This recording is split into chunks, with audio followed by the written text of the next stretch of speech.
भीतर जिस प्रकार से हृदय में हमने अपने परिवार को स्थान दिया, अपने संतान को स्थान दिया, अपने पति पत्नी माता पिता ऐश्वर्य संपत्ति को स्थान दिया, उसी हृदय में एक स्थान तो गोविंद का भी बनता है कि नहीं? उस हृदय में एक स्थान तो प्रभु का बनता है। भगवान नहीं कहते कि पूरा का पूरा दिल हमको दे दो, भगवान कहते हैं उस दिल में थोड़ी सी जगह हमें बस दे दो। ये है भाव। निगम कल्पतरूर गलितम वलम, निगम अर्थात वेद, वेद रूपी कल्प वृक्ष। कल्प वृक्ष का अर्थ क्या होता है कि उस वृक्ष को यदि कल्प वृक्ष मिल जाए, उसके नीचे बैठकर जो भी कल्पना करोगे वो वास्तव में हो जाएगा, वो प्राप्त हो जाएगा। निगम कल्पतरूर गलितम फलम, गलितम फलम अर्थात इस कल्प वृक्ष का फल है। फल भी कैसा? कहते गला हुआ फल। गला हुआ फल में और सड़ा हुआ फल में अंतर है। सड़ा हुआ फल नष्ट हो जाता है, नष्ट फल। और क्या कहते? गलितम फलम, गला हुआ फल कैसा? जो भक्ति भाव से, भगवान की करुणा से, कृपा से इतना गल चुका, इतना मीठा, इतना पका हुआ कि जो जीव एक बार खा ले वो तृप्त हो जाए, वो कृष्ण चरणों का दास बन जाए। इतना गला हुआ फल है। सुखाद मुख द्रव्यम संयुक्तम, क्या कहते हैं कि हमें पता कैसे चलता है कि ये फल गला है, मीठा है? कहते सुखाद मुख, सुख ने मुख लगाया है। सुख कौन? श्री सुखदेव जी महाराज। सुख ने मुख लगाया है इस फल को।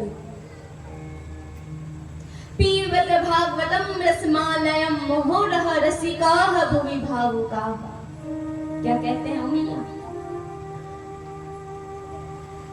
पीबत तो बड़े भाव से कहते हैं कि ये जो बहुत से लोग कथा सुनते हैं ना, कोई एक बार, दो बार, 5, 10 बार कथा सुनते हैं।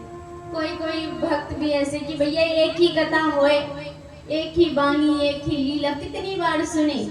मन में प्रश्न आता है, कभी आया है कि एक ही कथा और कितनी बार सुने और कब तक सुने? तो शास्त्र क्या कहते हैं? पीबत भागवतम रसमालयम मुहुर्मुहु, बार बार सुनो। मुहुर्मुहु रसिकाः भुवि भावुकाः, बार बार सुनो इस कथा को, बार बार इस कथा का रस स्वादन करो, अपने हृदय में लाओ। यदि मन में, जीवन में कभी भी ये भी भावना जगे कि किसी दिन तो इस कथा का विश्राम होना चाहिए कि हाँ, अब के बाद कथा सुनने की आवश्यकता नहीं है, अब के बाद कथा नहीं सुनेंगे, कथा का अंत कहाँ है? तो बड़े भाव से इसका भी उत्तर है क्या? कथा का विश्राम चाहिए कि हाँ, कथा सुनते सुनते हम ऐसी परिस्थिति में आ गए कि अब कथा नहीं सुनना, अब ना सुनने से भी चलेगा। वो परिस्थिति क्या है? वो परिस्थिति है एको ब्रह्म द्वितीयो नास्ति। कथा सुनते सुनते क्या भाव आना चाहिए? एको ब्रह्म, संसार में एक ही ब्रह्म है, एक ही परमात्मा परम पुरुष है। द्वितीयो नास्ति अर्थात ब्रह्म के बिना, गोविंद के बिना संसार में कुछ भी नहीं है। ये भावना कब आएगी बताए? मैया प्रेम से कहो राधे राधे। ये भावना कब आएगी? जब ज्ञान का उदय होगा कि संसार में कितने रूप है, सब प्रभुमय है, सब गोविंदमय है। जिसमें देखो उसी में जिस दिन गोविंद नजर आए, काली मैया में देखो तो भगवान कृष्ण नजर आए, दुर्गा में देखो तो कृष्ण नजर आए, शिव में देखो तो कृष्ण नजर आए, हरि में देखो तो कृष्ण नजर आए। जिसमें देखो उसी में जिस दिन कृष्ण नजर आए तो सोच लो कि तुम्हारा जो कथा सुनना वो सार्थक हो गया। ये पहला लक्षण कि सब में भगवान नजर आएंगे। द्वितीय लक्षण जात पात ऊंच नीच का भेद जिस दिन समाप्त हो जाएगा कि नहीं सब एक है, रंग रूप का भेद समाप्त हो जाएगा नहीं सब एक है, अमीरी गरीबी का भेद नष्ट हो जाएगा नहीं सब एक है, और कुछ नहीं है इस संसार में। ये है कथा का भाव, ये है कथा सुनते सुनते जिसने जीवन में मन से कथा का रस स्वादन किया उसमें ये लक्षण अवश्य आएगा। ये है कथा का भाव। आज कहते हैं श्री सूत जी महाराज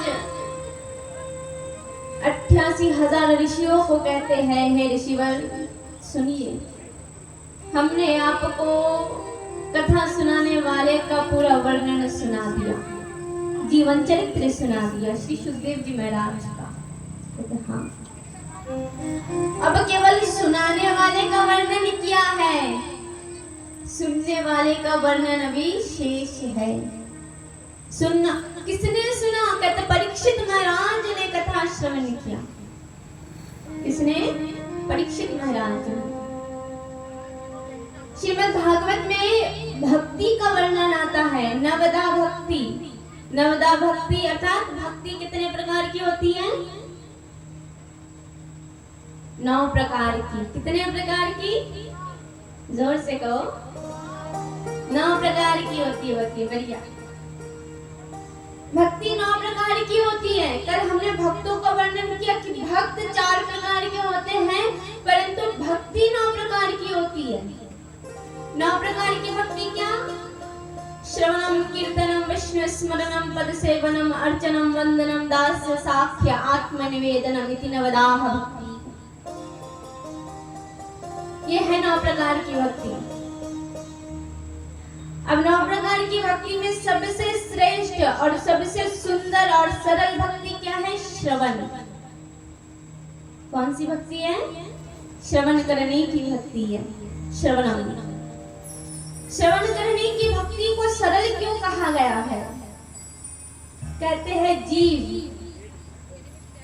संसार के जीव को कुछ भी करने की आवश्यकता नहीं है, केवल वो भगवान की कथा सुने और भगवान की कथा सुनते सुनते उससे मुक्ति मिलेगी।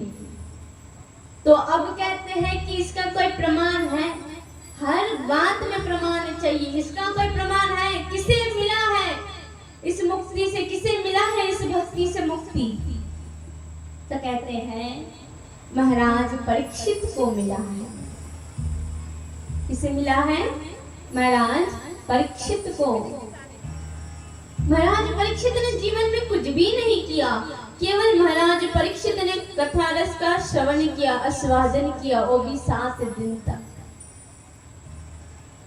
तो सबसे सुंदर और सरल भक्ति श्रवण करने की भक्ति है कि जीव कथा श्रवण करते करते भगवत धाम जा सकता है। इसमें भी एक बड़ी सुंदर बात कहते हैं, क्या बोले? जे शोने जे कथा बोले ठाकुरेर कथा जे जन बोले से माटिर मानुष होते पारे, काटेर मानुष होते पारे, मोमेर मानुष होते पारे, तबे जे शोने गो मा से तो सोनार मानुष है। जे ठाकुरेर कथा शोने से सोनार मानुष है। सोनार मानुष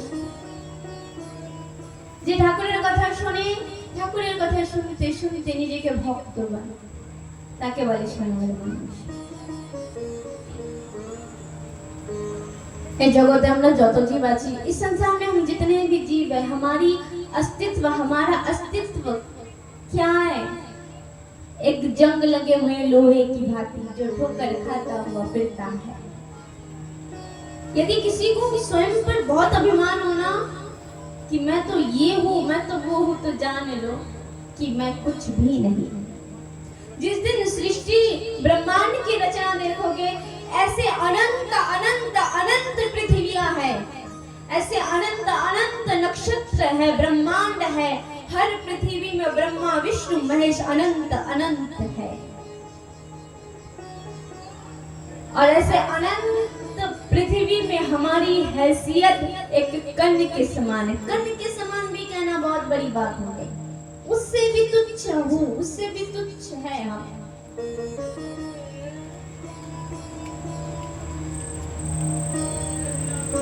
इसलिए हमारी ज्यादा हैसियत नहीं है। इसीलिए कहते हैं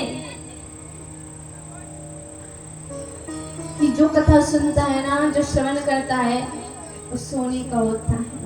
तो हमारा जो हमें जो जीव है, हम कैसे जीव है? कहते हैं जंग लगा हुआ लोहा जो हर स्थान में ठोकर खाते हुए फिरते हैं।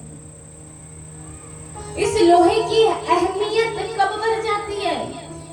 लोहे की अहमियत कब बढ़ जाती है? जब उस लोहे से पारसमणि का स्पर्श होता है। जब वो लोहा पारसमणि से स्वयं का स्पर्श कराती है तो वो लोहा सोना बन जाती है। तो हम तो लोहा है, तो हमारे लिए पारसमणि क्या है?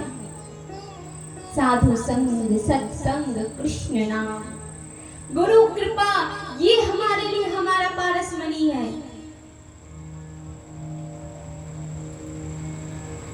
अरे हम जीव तो देवताओं से भी अधिक ऊपर है। यदि हमने हरि कथा को अपने जीवन में आश्रय दिया हो तो देवताओं से भी ऊपर है वो जीव। कैसे? कहते देवता चांदी के होते हैं। देवता चांदी के तत्व, जिसे हम लोग रूपा बोलते हैं, रूपा सोना। रूपा बांग्ला में बोलते हैं, बंगाली में रूपा बोलते हैं, हिंदी में बोलते हैं चांदी। देवता चांदी के समान है और जीव लोहे के समान है। अब बड़ी सुंदर एक छोटी सी कथा है। कहते हैं एक राजा ने पूरे नगर में ढिंडोरा पिटवा दिया कि जाओ जाके ऐलान कर दो कि कल महाराज अपना खजाना खोल देंगे, जिसे जो लेना है वो लेकर चला जाए।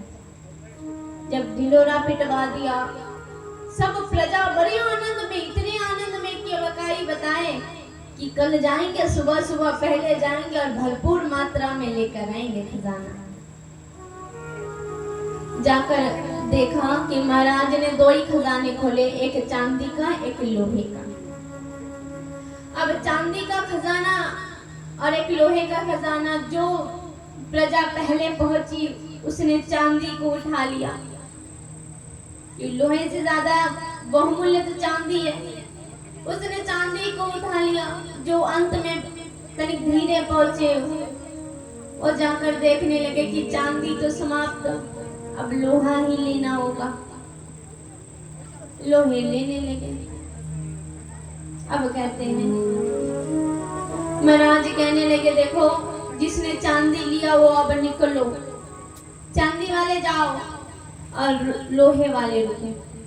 अब चांदी वाले प्रजा सोचने लगे कि इन लोहे वाले के साथ क्या करते हैं महाराज, देखना तो होगा, हमको देखना होगा। तो चांदी वाले प्रजा तनिक दूर जाकर छुप कर बैठ गए। भगवान उच्च सिंहासन पर बैठे, हाथ में पारसमणि, और बुलाने लगे लोहे वाले को, अरे आओ एक एक कर। एक एक कर लोहे वाले गए, प्रजा गए। महाराज ने क्या किया, उस पारसमणि से उस लोहे का जैसे स्पर्श कराया, वह लोहा सोने में बदल गया। एक एक करके स्पर्श। अब बड़े आनंद में है लोहे वाले कि हमको तो लोहे से सीधा सोने तक का सफर हो गया, परंतु चांदी से स्पर्श कराने के बाद अगर चांदी को पारस से स्पर्श करा जाए, वो तो सोने का नहीं होगा, वो नहीं होगा सोने का, वो सोने का नहीं होता। अब क्या कहते हैं चांदी वाले तो बड़े दुख में कि काश हमने लोहा लिया होता, उस लोहे से हमारा भी स्पर्श होता पारसमणि से, तो हम भी सोने के, हमारे धातुय तत्व भी सोने के बन जाते। उसी प्रकार देवता भी मनी मन यही सोचते, काश हमने मानव जन्म लिया होता, मानव जन्म लेकर हम अपना स्पर्श किससे कराते, साधु संग रूपी पारसमणि से अपना स्पर्श कराते, तो हमारा भी जीवन स्वर्ण जीवन बन जाता। प्रेम से कहिए,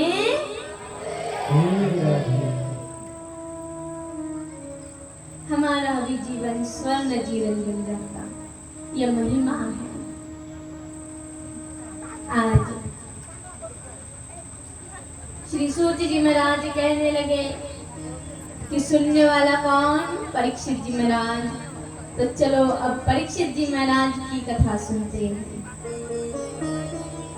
अब परीक्षित जी महाराज की कथा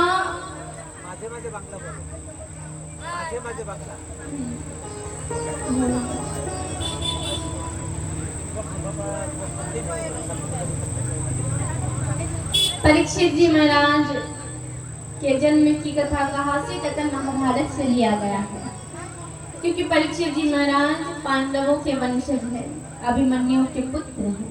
ये महाभारत का भाग है। श्री सूत जी महाराज कहने लगे कि जब महाभारत का विशाल युद्ध हुआ, 18 दिन का भयावह युद्ध हुआ, उस युद्ध में कौरव हारे गए और पांडव जीत गए।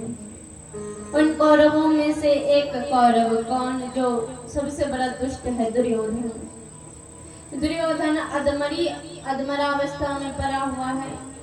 दुर्योधन ने कहा अश्वत्थामा से, गुरु कृपाचार्य का एकमात्र पुत्र अश्वत्थामा, अश्वत्थामा से कहा है, अश्वत्थामा तुम मेरे मित्र हो और एक मित्र दूसरे मित्र के लिए क्या कुछ नहीं करता, तुम्हें मेरे लिए कुछ करना होगा। अश्वत्थामा ने कहा हाँ मित्र, बोलो क्या करें तुम्हारे लिए। दुर्योधन कहने लगा कि तुम जाओ, जाकर 5 पांडव के शीश को काट कर लेकर आओ।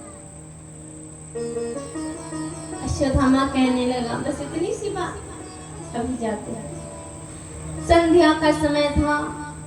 अश्वत्थामा निकला पांडवों के शिविर की ओर। दूसरी ओर भगवान श्री कृष्ण 5 पांडवों को कहने लगे अरे पांडवों चलो हमारे साथ। पांडव कहने लगे कहा जाए माधव? कहता औवती नदी के किनारे चलना होगा, चलो भ्रमण करके आते हैं। भगवान 5 पांडवों को लेकर औवती नदी के किनारे चले गए। दूसरी ओर द्रौपदी ने अपने 5 पुत्रों को 5 पांडव के शिविर में सिला दिया।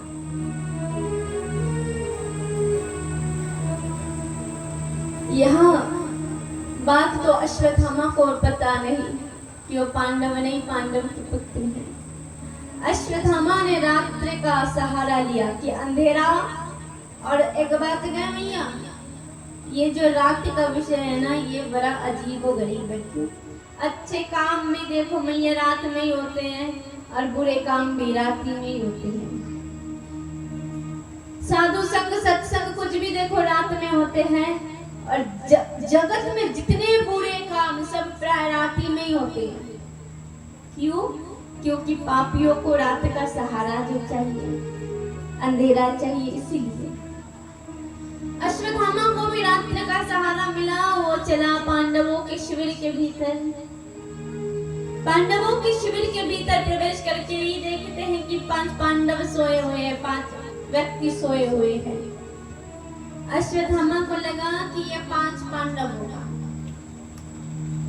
अश्वत्थामा ने एक क्षण की भी देरी न करते हुए 5 पांडवों के शीश को, 5 पांडवों के पुत्र के शीश को काट कर लेकर सीधा दुर्योधन की ओर गया।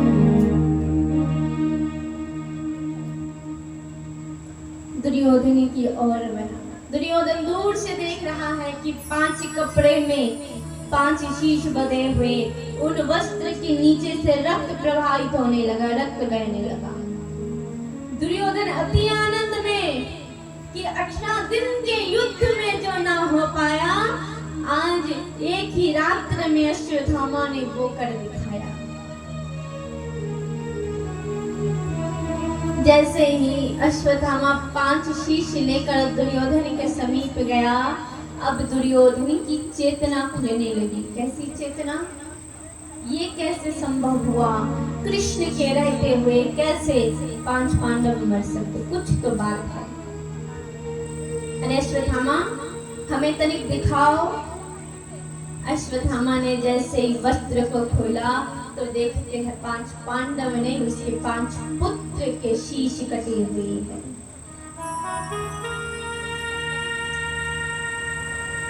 आज जीवन में प्रथम बार दुर्योधन के हृदय में ज्ञानी दुख का सागर बहने लगा। कैसा दुख?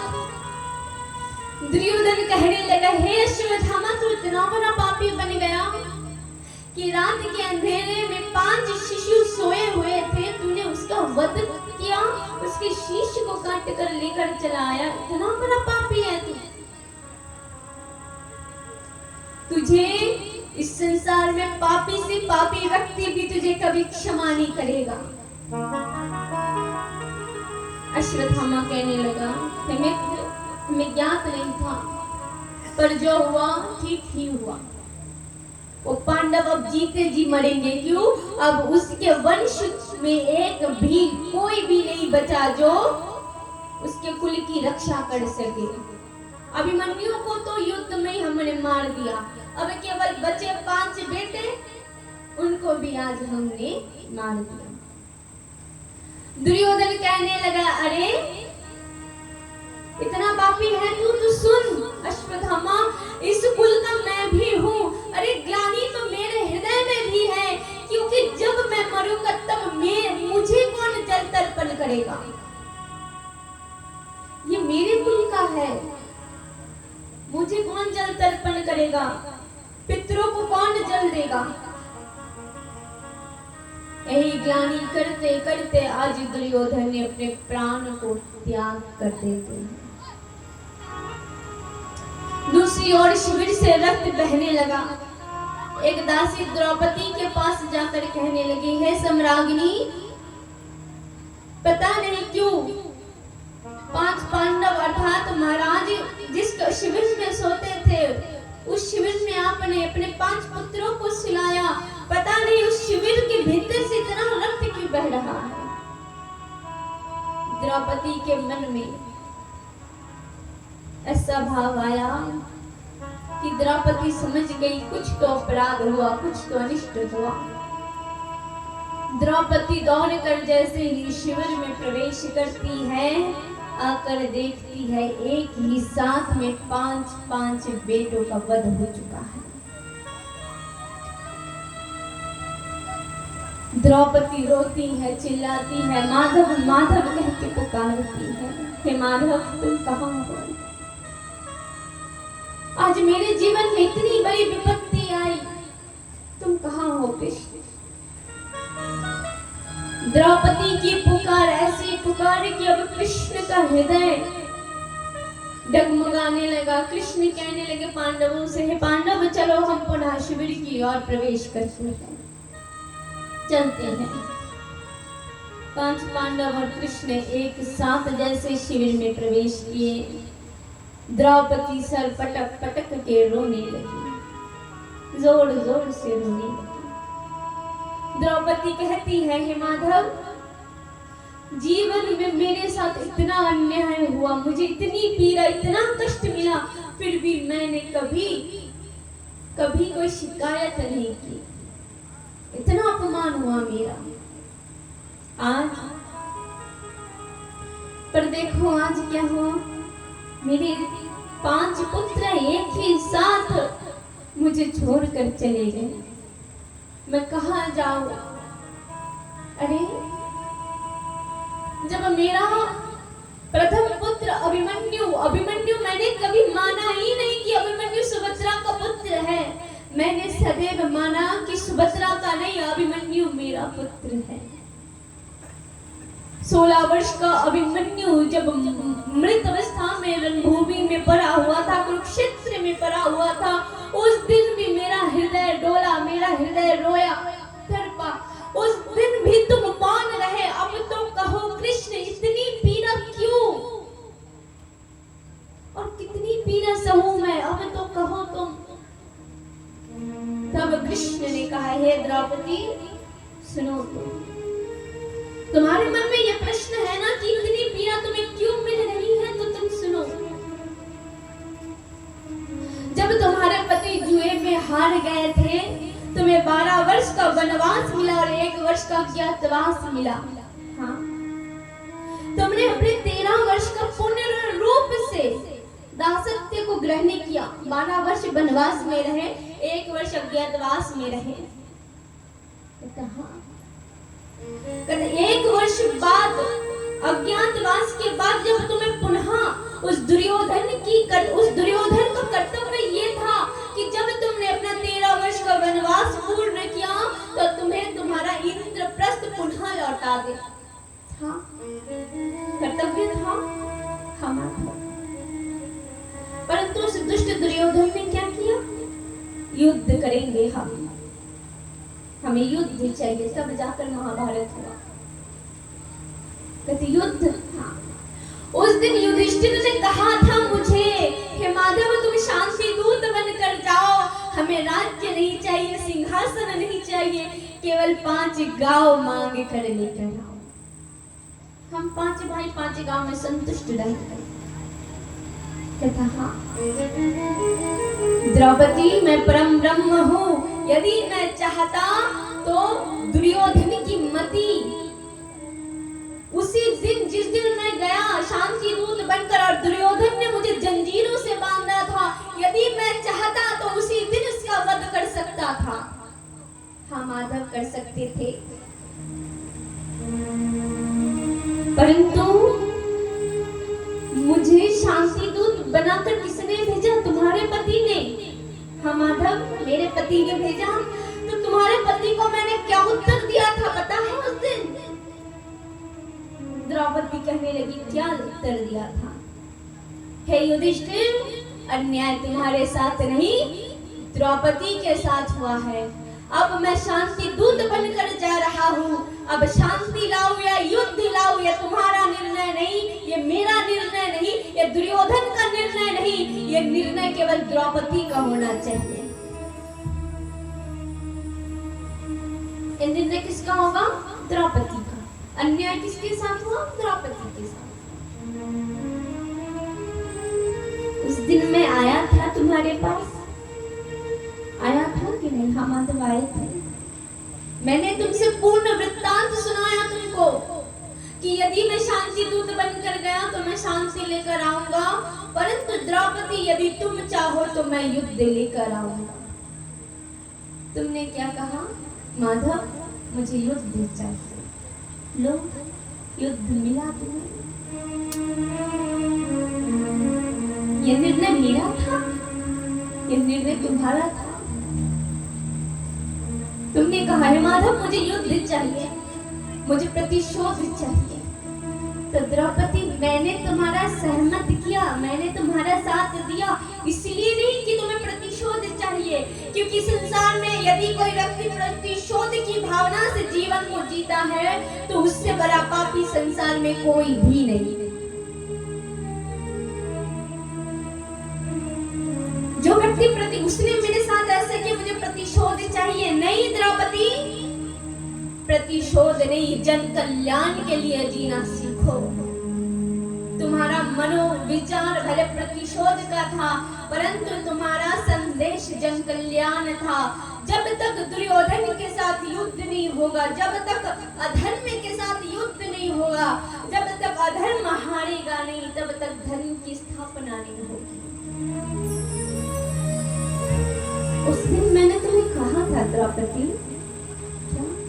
कि इस युद्ध में सबसे बड़ा दुख, सबसे बड़ी क्षति तुम्हारी होगी। क्यों बताएं मैं? इस संसार में जो व्यक्ति समाज के लिए कुछ करता है ना, सबसे अधिक दुख किसे मिलता है?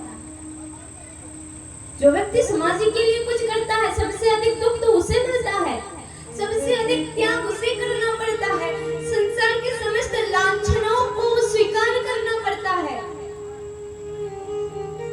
जो समाज के लिए जीता है, समाज उसे ही दुख पहुंचाता है, यही समाज का नियम है। द्रौपदी, तुम्हें दुख तो सहना होगा। द्रौपदी कहने लगी, माधव दुख तो इतना दुख कि मेरे 5 बालक मेरे साथ एक ही साथ मरणशैया पे लेट गए। अरे मेरे प्राण ले लेते वो दुष्ट, पर मेरे बालकों को जीवित छोड़ देते? क्यों किया ऐसा? कहते हैं जब लक्ष्मण को शक्तिशाल का बाण लगा था, रामचरितमानस में कहा गया, लक्ष्मण को शक्तिशाल का बाण लगा था, रामचंद्र उस शक्तिशाल बाण को पकड़ कर कहने लगे, हे बाण, इस वन में मेरे साथ मेरे पास और कोई नहीं था। एक मेरी जानकी थी जो तुम्हारे स्वामी रावण हरण करके ले गए, और एक मेरा भाई था जिसे तुमने मूर्छित कर दिया। बाण से कहने लगे, आज प्रथम बार रामचंद्र इतने क्रोधित हो गए कि उस बाण को पकड़कर ऐसे खींचे ऊपर की ओर। जैसे बाण निकला तो रामचंद्र जी ने क्रोध आवेश में आकर उस एक बाण के 3 भाग कर दिए, एक बाण के 3 टुकड़े कर दिए थे। तब शक्तिशाली बाण ने कहा, हे रघुनंदन, जब मैं एक था मुझे कोई स्वीकार नहीं कर रहा था। जब मैं एक था तो मुझे कोई स्वीकार नहीं कर रहा था। आज आपने मुझे 1 से 3 भागों में परिवर्तित कर दिया। अब मेरा स्थान कहाँ, मैं कहाँ जाऊं? तब रामचंद्र कृपालु है, कृपामयी है। तब रामचंद्र ने कहा, हे शक्तिशाली बाण, तुम्हें स्थान चाहिए ना, मैं देता हूँ तुम्हें स्थान। ये जो पहला बाण है, पहले भाग का बाण है, ये उस पुरुष के हृदय में जाकर गिरेगा जिसका गुणवत स्त्री उससे दूर हो गया, दूर चली गई। ये बाण उस पुरुष के हृदय में गिरेगा। द्वितीय बाण को कहा, हे बाण, तुम्हारा स्थान उस पुरुष के हृदय में होगा जिसने अपने भाई का वियोग सहा हो, जिससे उसका भाई दूर हो गया हो। आओ, ये क्यों कहा राम ने? क्योंकि राम की स्त्री मां जानकी उनसे दूर हो गई, अर्थात पहले भाग का बाण तुम मेरे हृदय में आओ। दूसरे भाग का बाण क्यों? जिसका गुणवत भाई, राम का गुणवत भाई लक्ष्मण, जिन्होंने राम के लिए सब कुछ त्याग कर वनवास चलाया, वनवास को ग्रहण किया। दूसरे भाग का बाण भी राम के हृदय में गिरा। अब बचा अंतिम बाण। अब कहते अंतिम बाण कहा, तो कहते हैं ये अंतिम बाण उस माँ के हृदय में जाकर गिरेगा जिस माँ ने अपने पुत्र को खोया हो। आज कहने लगे कि द्रौपदी ने तो अपने 5 पुत्रों को एक साथ खोया है। द्रौपदी कहने लगी, हे माधव, मेरे हृदय में अत्यंत पीड़ा है, तुम कुछ तो करो। कृष्ण ने कहा, तुम रुको द्रौपदी, मैं देखता हूँ। दासियों से पूछा कि इस और कोई आया था? दासियों ने कहा, अश्वत्थामा आया था, गुरुद्रोण का पुत्र। भगवान ने अर्जुन को रथ पर बिठाया और चले अश्वत्थामा को ढूंढने। दूसरी ओर अश्वत्थामा तक खबर पहुंच गई कि भगवान उन्हें ढूंढ रहे हैं। अब तो यदि वो मिल गए तो भगवान जीवित नहीं छोड़ेंगे। अश्वत्थामा अपने प्राणों को बचाने के लिए बद्रिका धाम में प्रवेश करते हैं। बद्रिका धाम के गंभीर वन में प्रवेश करते हैं, परंतु भगवान को सूचना मिल गई कि अश्वत्थामा यही है। भगवान गए, अश्वत्थामा को पकड़ा और द्रौपदी के पास लेकर द्रौपदी के पास जैसे ही लेकर आए, तब आज भगवान कहने लगे, हे द्रौपदी, ये तुम्हारा दोषी है, तुम इसे दंड दो। द्रौपदी कहने लगी, हे माधव, मैं इसे दंड नहीं दूंगी। क्यों? क्या कारण है? क्यों नहीं दोगी दंड? तब द्रौपदी कहने लगी, हे माधव, मैंने अपने पुत्र को खोया, इसलिए मैं जानती हूँ कि पुत्र वियोग की पीड़ा कैसी होती है। मैं नहीं चाहती कि यह पुत्र वियोग की पीड़ा मेरी गुरु माता को भी मिले। गुरु माता, गुरु द्रोण को पुत्र। हे माधव, मेरे पास मेरा परिवार है, मेरे पास मेरे पति है, पर मेरी गुरु माँ के पास तो कोई भी नहीं है। पति